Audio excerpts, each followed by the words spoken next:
nego što nastavimo, to je što počnemo sa večerašnjim sjajnim programom, moram da kažem da nas očekuje sjajna zabava, ali pre toga jedan veliki vrisak za pobednika! Naravno, Zvezde Granda, ne bi bile Zvezde Granda da nije jednog čoveka koji je zaista, moram da kažem, sjajan i veliki profesionalac, dostigao je vrhunac u svom poslu. Direktor Grand produkcije, gospodin Saša Babović!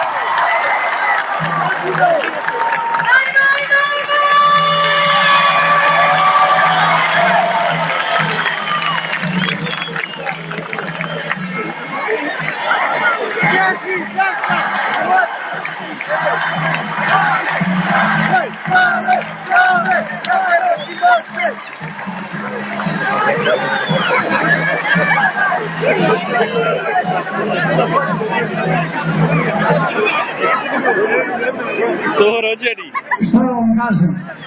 Ovo što se dešava u Kakiju, mislim da se dešava jednom u 100 godina.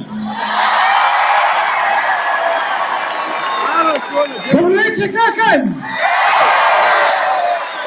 Dobro večer, Kakan! I još jednom najjače dobro večer, Kakan!